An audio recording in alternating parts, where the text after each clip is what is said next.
Hi and good afternoon. I'm Jason. The plant that I have behind me right here is called Lepechinia hastata.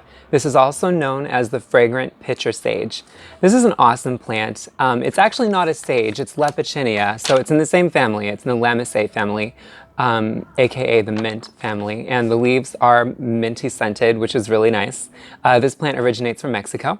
It's loved by bees, hummingbirds, and butterflies. It's deer resistant.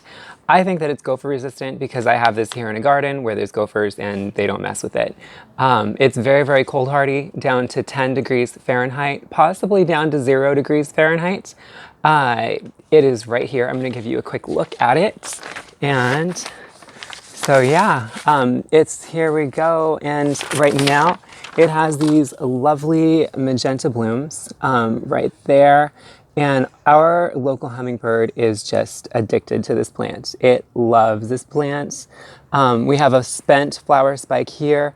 I'm letting it go to seed because I do want to harvest some of the seed. I've seen it cross-pollinating with its neighbor and relative, Lepechinia bella, which is, has these little blue flowers. So we'll see what we'll get out of that. But, as you can see, we still have more flowers coming. This is a new flower spike.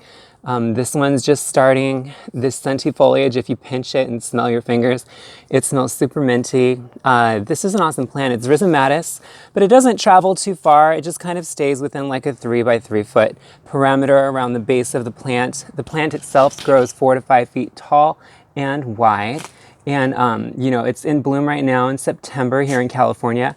This plant, though, it blooms, the end of, it blooms summer through early fall, and which is a pretty cool bloom season. As far as the light requirements, you want part sun to full sun, with the happy medium being, sun right in the middle.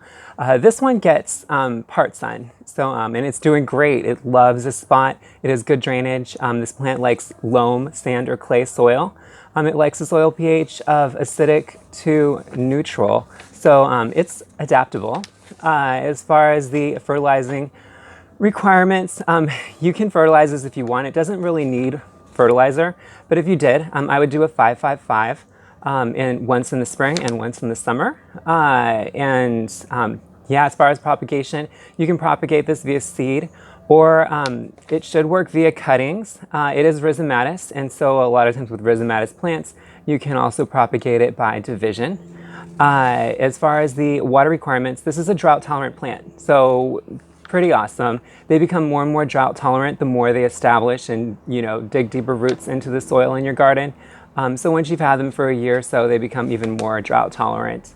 And they're also cold-tolerant. There are a lot of really awesome things, and they're great for your local wildlife, as far as the bees and butterflies. But yeah, I think that's about it. As far as pruning, when you prune this plant, prune it down to 1.5 to 2 feet tall in the late fall or early winter. That'll give it a very compact form. As it grows back, as it returns again in the spring and then begins to bloom once again in the summer. But yeah, this plant is pretty cool. If there's any questions that you have about it, please feel free to let me know in the comments below. And if you haven't subscribed and you'd like updates on my newest videos, please subscribe. Once again, this plant is called Lepechinia hastata, also known as the Fragrant Pitcher Sage. And my name is Jason. Thanks so much for hanging out.